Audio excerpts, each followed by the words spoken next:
All right. Back in this thing.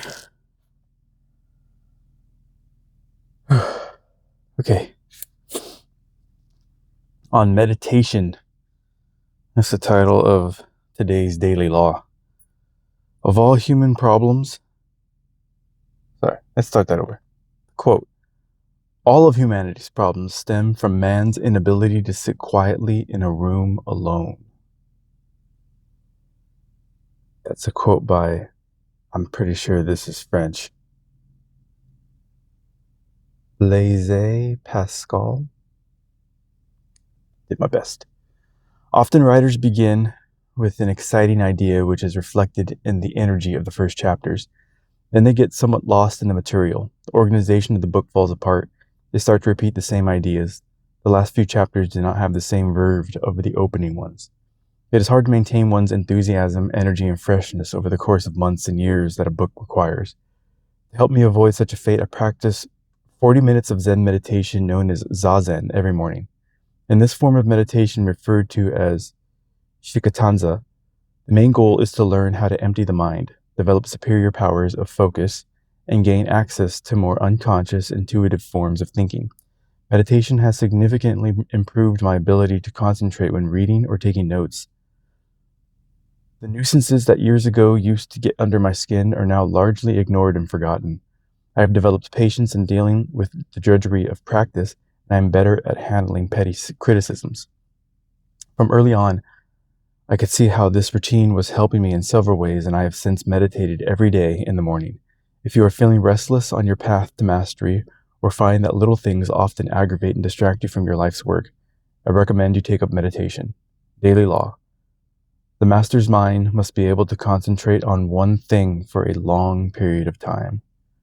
Develop such habits. That is great advice. Let's see what this one says. Let's see what this one says. Well, I don't even know where I was.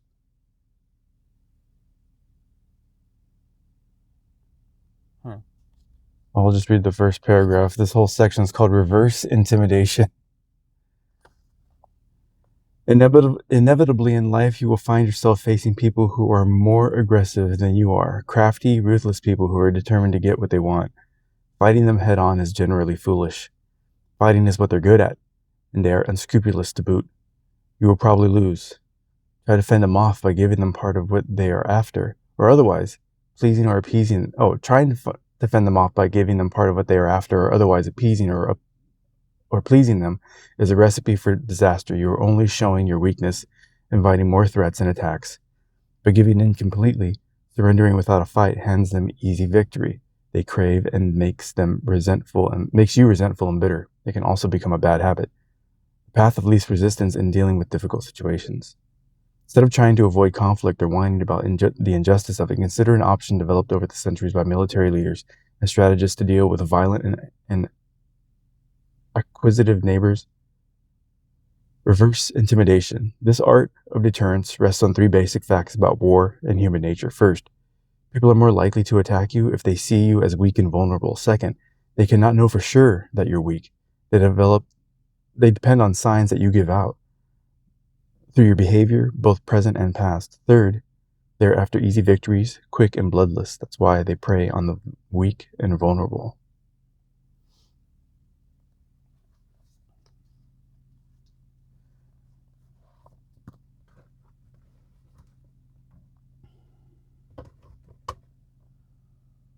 Well, going back to the daily law, empty your mind.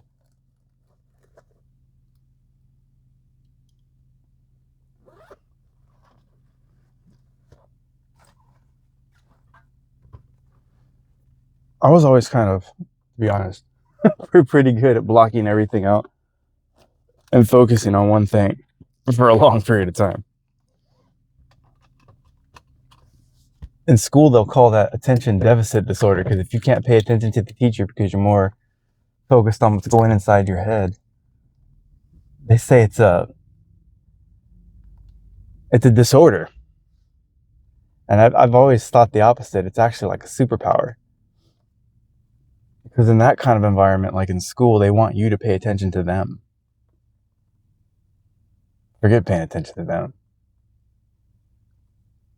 As long as what you're paying attention to inside your mind is productive and healthy. I mean, yes, pay attention in school. If you're a child watching this, definitely pay attention in school. But the ability to block out all external stimuli and focus on something that's 100% caught your attention, whether it's a hobby or like, I don't know, some sort of tasks that you're trying to accomplish or develop. I've always thought of that as being an absolute superpower.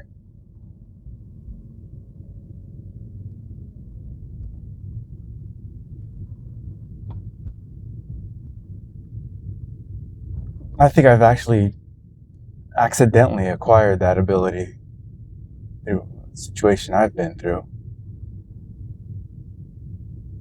Because it's fairly easy for my mind to just be completely quiet. There's no static or chatter going on in my mind.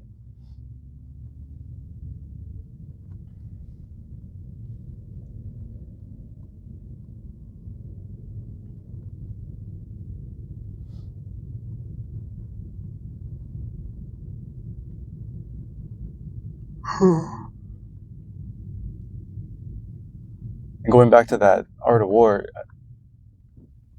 they're talking about psychological warfare. And that's like a paragraph that's like kind of halfway through in a section talking about,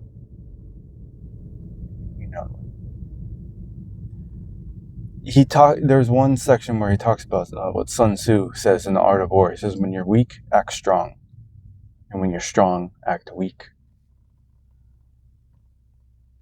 And that goes into never give out signs of exactly who or what you are. In terms of warfare, that's super important. You want to always throw your opponent off. And you never want to give out signs that are absolutely concrete evidence to what is true. When it comes to, competitive endeavors, especially warfare, deception is very important.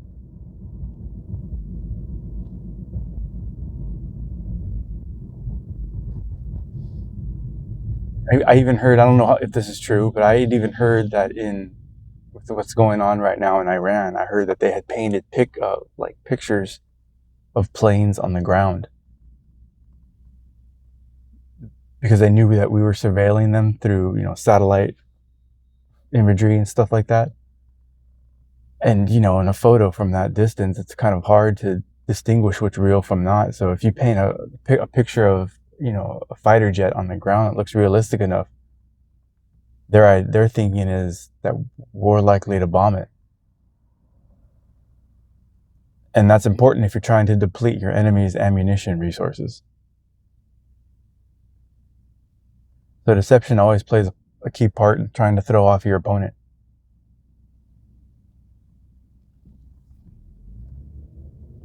Even animals do this in the wild. There's animals that play dead.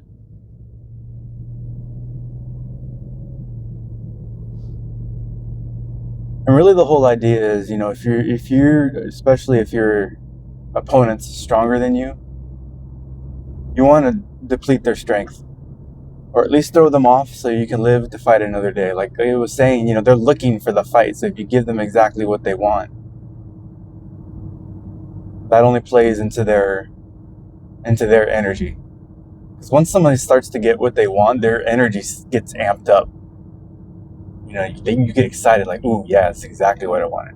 But if you're not giving in to what somebody wants you to do, it tends to be frustrating. Frustrating energy, it depletes you real quick when you get frustrated.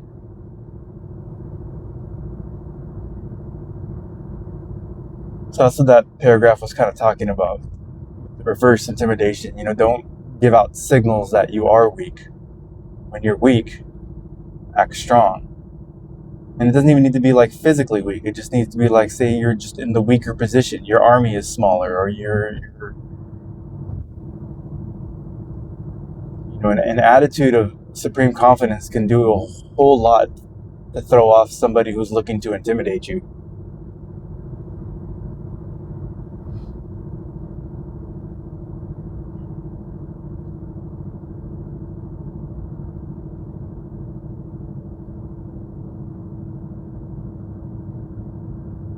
And going back to that daily law,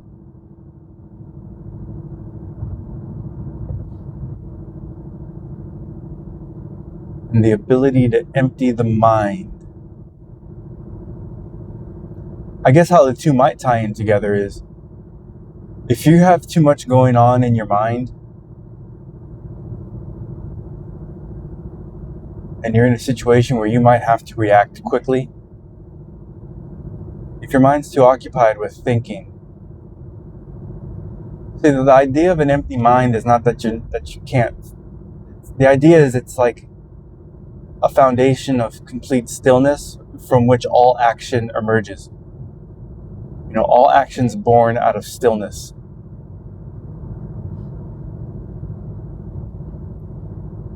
And if, say, you're like a fighter, is moving around too much, one, you're already using up too much energy.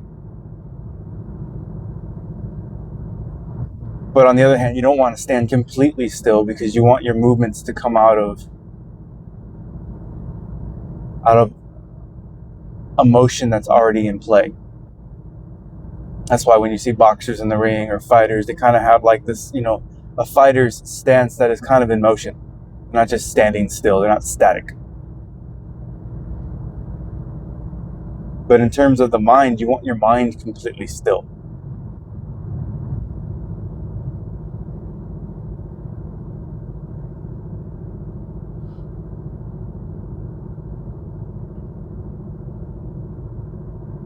Like, for example, when I go to work with these dogs and I see people on their phones and they're looking straight down, like, that's activity in the mind that is not focused on the dogs.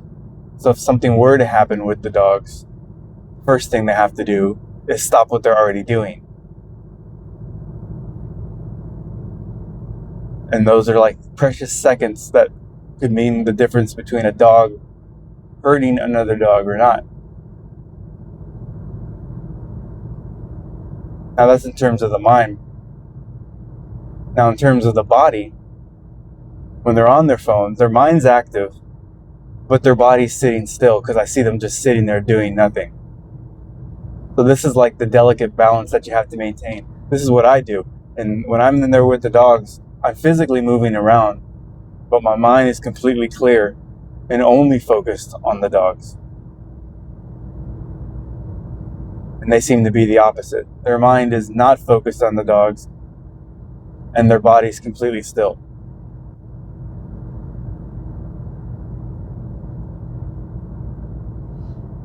So in terms of like a fighter, that's the reason for that little fighting stance, that little bounce back and forth on the, the balls of their feet. And they're trying to keep that little rhythm going. Because a lot of strikes come out and can come out from nowhere just based on the rhythm of that little bouncing back and forth.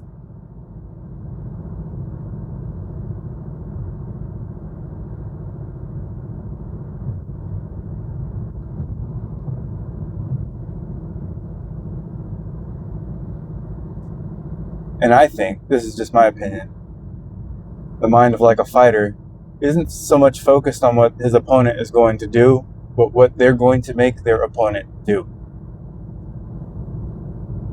The idea is to put them on the defensive and make them reactive. That's how you set up shots.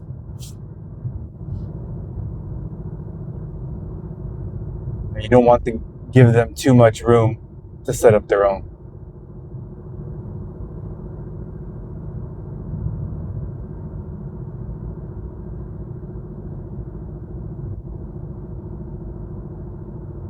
Plus, if you're keeping them reactive, you're keeping their mind focused on what you're going to do next. So you're actually in control of their mind.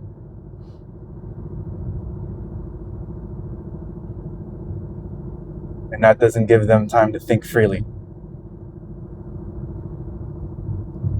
That's what makes sense to me.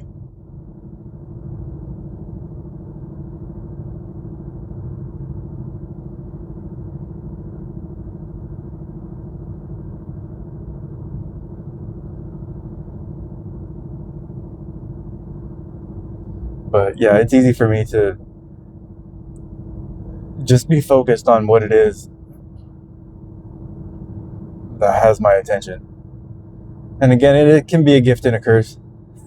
Like, okay, because sometimes there will be a thought in my mind, like maybe, I don't know, I'll be out somewhere with my woman, and we'll be like maybe grocery shopping. She'll ask me a question or say something to me. I won't even hear it, because what was in my mind was the total focus of what was going on with my brain. So in that kind of situation, it could be a little bit of a setback.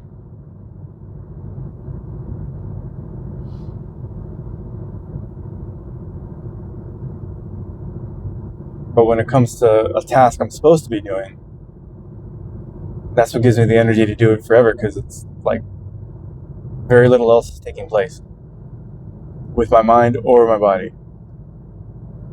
I'm 100% all in. I'm all in with the moment.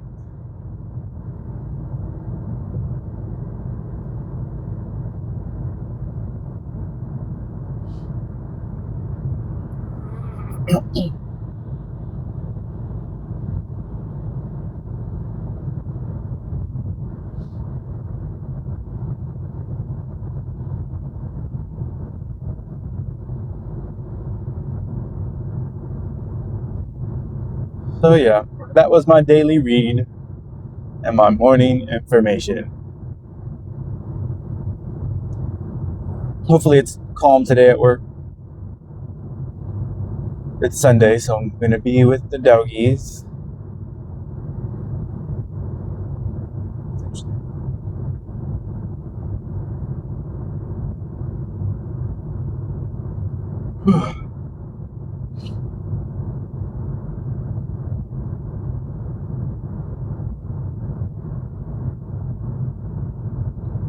Let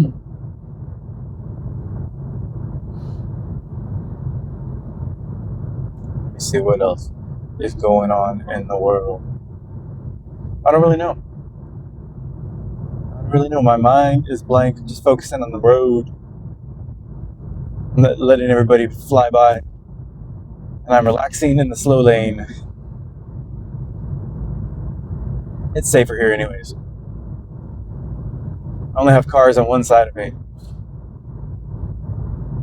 That's kind of why I like the slow lane. Less complications. Everybody else is to one side.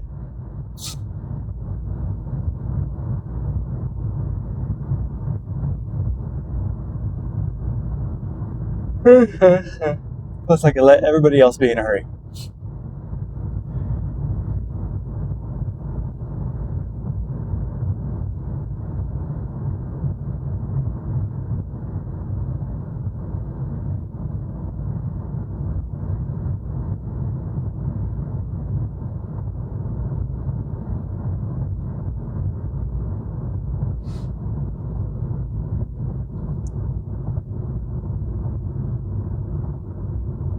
What if that star is a planet? It's kind of like, it's got a color to it, like an orange or a red.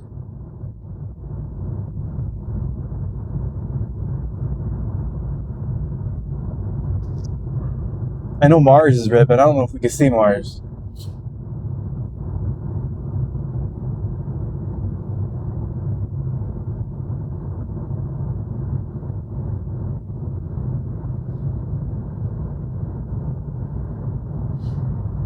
Right, I am almost there.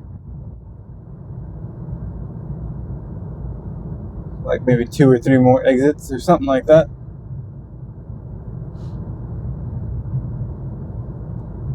Not a whole lot to say today.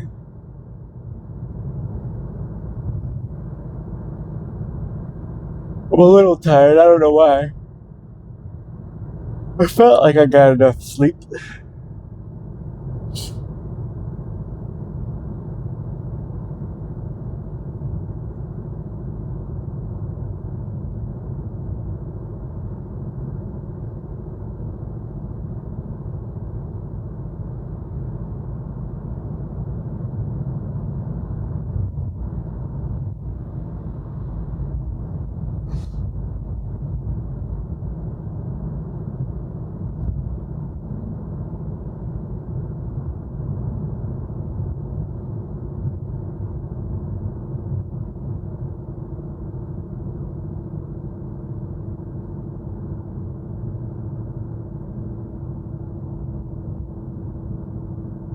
It's funny. I think who was it? I think it was my mom, my parents. I had The Art of War, that little book, a long time ago. But when I left that. But I just recently got it again. I think it was. I don't even know. I don't think I bought it. I think my got it for my birthday. But I should definitely read it again.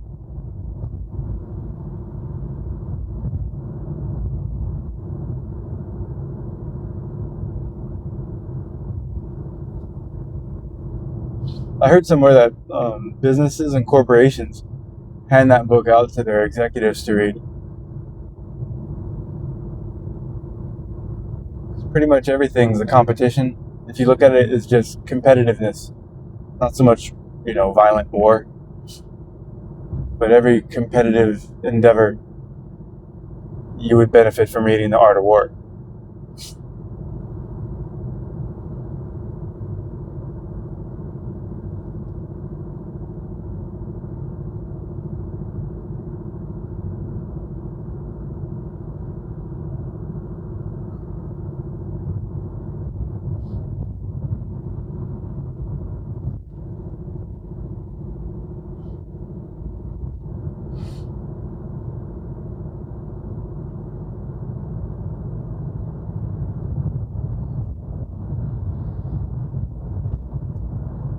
Do you believe my exit is coming?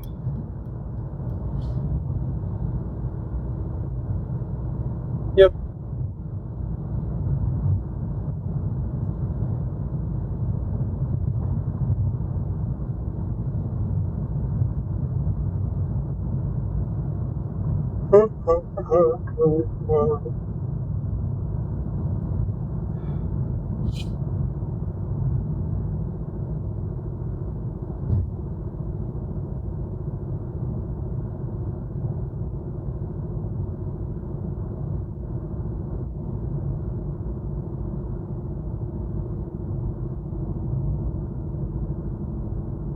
And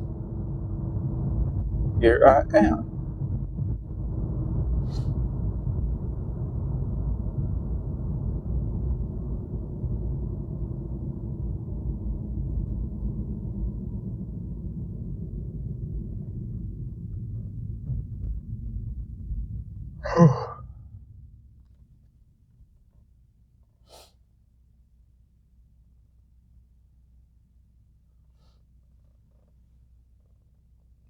Oh, man, those taillights are bright. That's a brand new BMW. That's a nice one.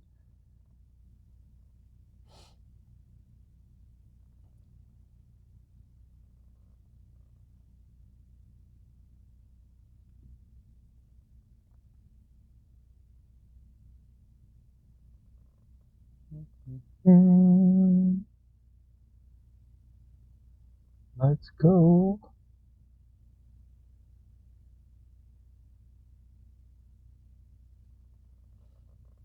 Yeah, not too much to say. There's a lot of silence in this video. I guess it doesn't matter. I didn't have any of my drink. I'm trying to cut down on the amount of caffeine I drink. But darn it, it's so useful.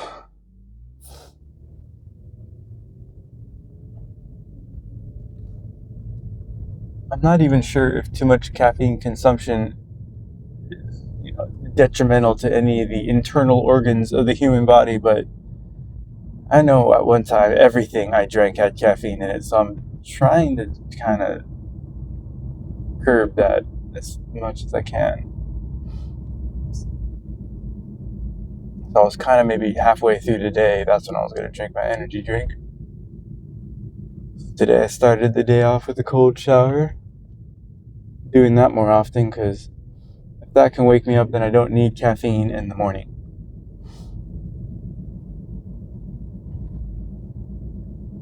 I'm trying to not need any of that.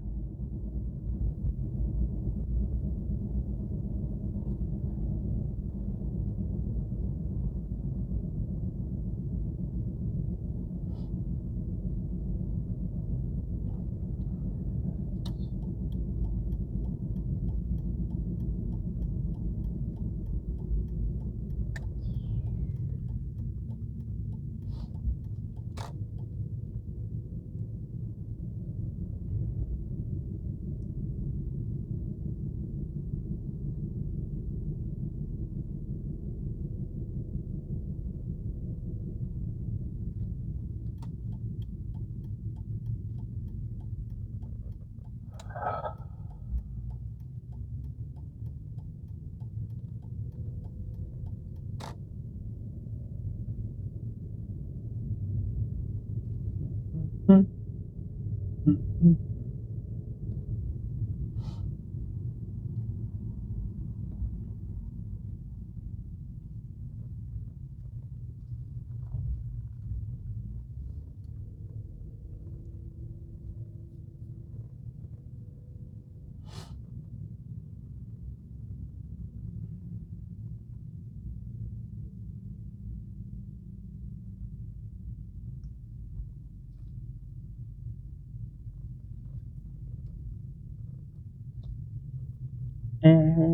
I am here.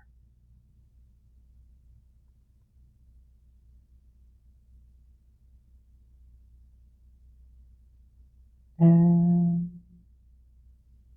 boop. All right. Uh,